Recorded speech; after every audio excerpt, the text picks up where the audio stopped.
This is Tom Bain, and this is Wine, Money, and Song. If you find the content of this channel of interest, please subscribe. And if you have like-minded friends who are interested in wine, please tell them about it. And in comments, please let us know what subjects you would like us to cover and if there's wines you want us to react to.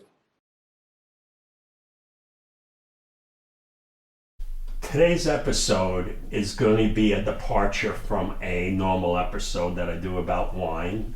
What I'm doing today is honoring Tom Seaver, Hall of Fame pitcher who pitched over 20 years in the major leagues. The reason why I'm doing that is because I had such a great experience in 1969 going to the World Series and watching the Mets winning the World Championship. And it was such a time in our history in America because the 60s were filled with tumultuous events.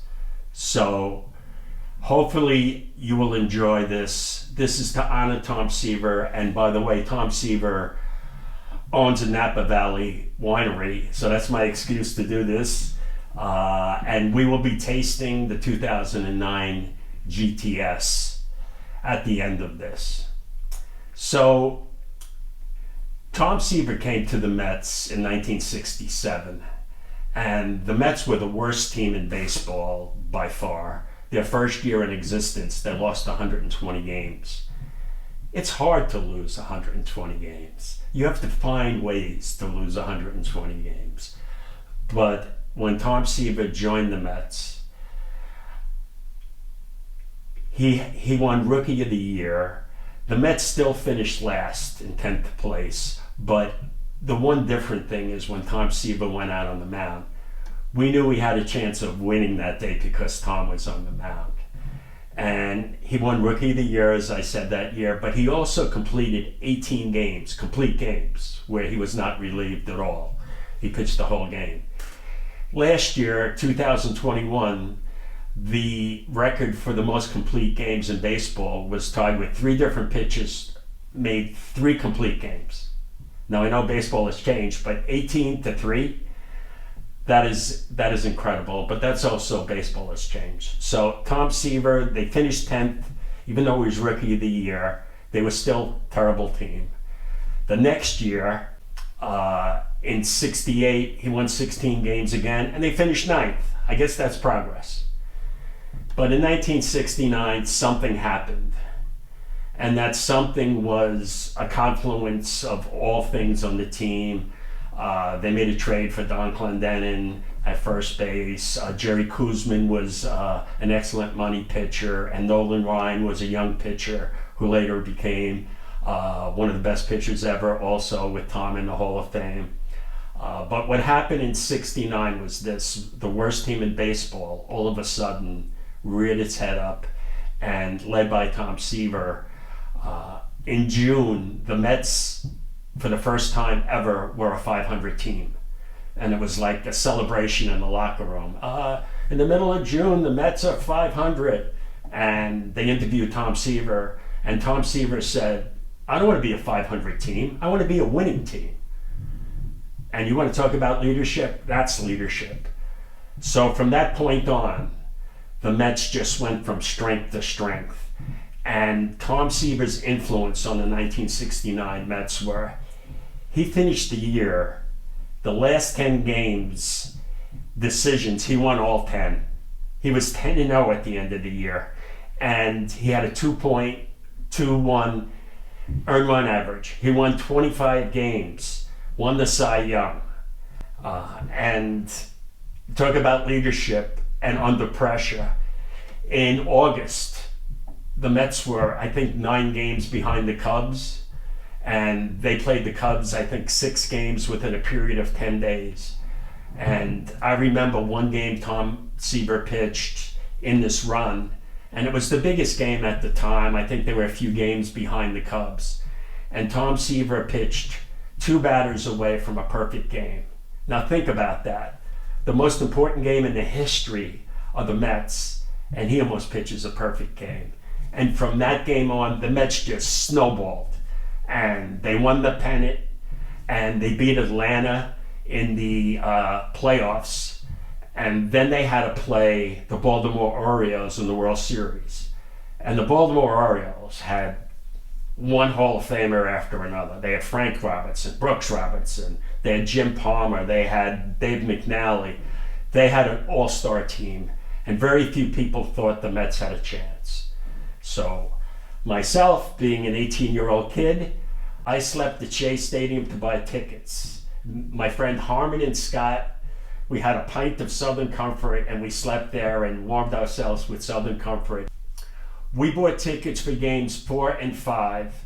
We didn't buy tickets for game 3 because we didn't have the money, and we knew they couldn't clinch. In game 3, they had to win 4 games, so that's why we did that. And so the World Series started, Tom Seaver started in Baltimore, and they lost 4-1. I think the Mets were a little nervous. They were never in that situation before, pressure. Game 2, Jerry Koosman pitched and pitched a great game. The Mets pulled it out at the end, so they came back to New York. Game 3, Tom Seaver was going to start game 4. So game 3, the Mets played very well. Tommy Agee in center field made 2 great catches. Nolan Ryan came in relief, and the Mets went ahead 2-1 in games. And game 4, Tom Seaver started, and he pitched a complete game, 10 innings, and the Mets pulled it out at the end, and they were 1 game away after Tom Seaver pitched a full game, 10-inning victory. And game 5, Jerry Koosman started, and being in the crowd, I've never heard a crowd so live in my life. It was so loud, and the game went on, and the Mets added runs late in the game, and they were ahead by a couple of runs. And when the 9th inning came, you couldn't hear anything at Shea Stadium. And Davey Johnson came up with tying runs on, hit a line drive to left field, and Cleon Jones knelt down, caught the ball, and the World Series was over. And mayhem occurred. Mayhem. 15,000 people ran on the field, and the happiness. People were tearing apart the stadium. People went into the Met dugout, ripped apart the benches, tore down anything on the walls. People were taking memorabilia home with them. And what I did on the field is I ripped up a swatch of Shea Stadium grass, put it on my head, and all of us walked out, and we were walking down Roosevelt Avenue towards downtown Flushing. And everyone was so happy. And I was walking, and I never had that feeling before. And I'm saying, God, what's this feeling I have? And I said, that's what joy feels like. And I want to thank Tom Seaver for helping me feel that. And why it was so important, because the 60s, we had civil rights unrest. We had the assassinations of Martin Luther King and Robert F. Kennedy. We had the war in Vietnam. We had demonstrations, and this country was boiling over. And we had Nixon, and nothing was going well for us, that we were a brother against brother. You were for the war, against the war. But this brought us together. And walking down Roosevelt Avenue, everyone was together and joyous. And that was really something special, and I thank Tom Seaver for that. So when Tom Seaver retired, he bought a 115-acre estate in Napa Valley in the Diamond Mountain district of Napa. And of those 115 acres, about 3.5 acres he planted vines, Cabernet Sauvignon.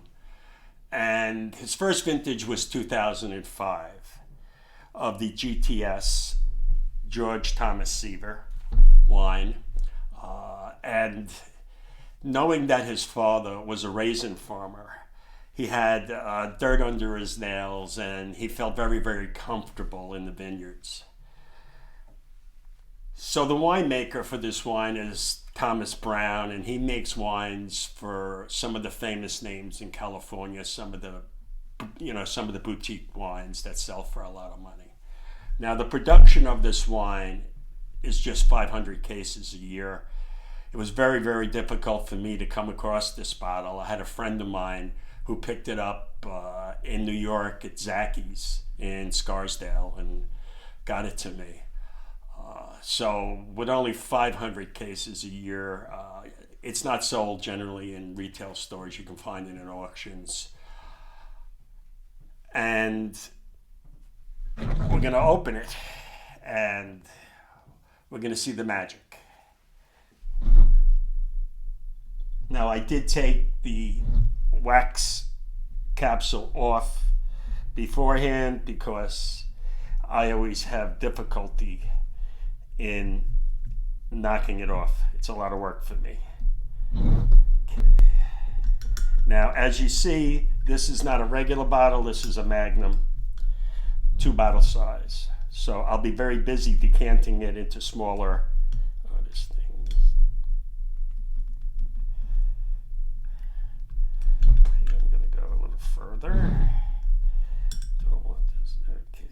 So now, the piece de la resistance, the 2009 GTS Cabernet Sauvignon.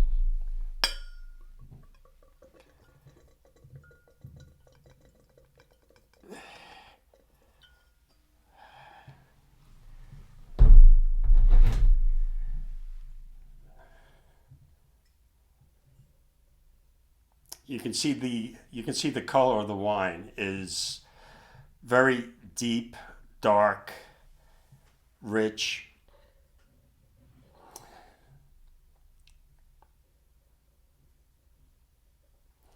This is what you get from Diamond Mountain region. You get very bold, big flavors, mountain flavors, wild fruits, more black fruits like blackberries, blueberries, not the red fruits that you get from more lighter soils.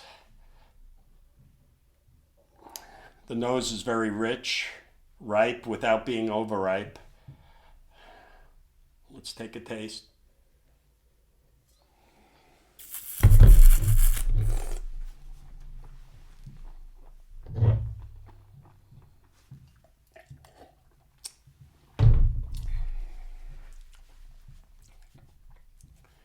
That's a big wine. That's a big wine. Just a touch of a little herbaceousness on it, which helps balance the wine. It's a big cab, full flavored, and still quite young. Still quite young, mouthfulling, and very bold, very bold. And as I said, there's only 500 cases of this, and you can only get it, really order it through the winery and get on the mailing list and get it. But so how would I sum up this wine?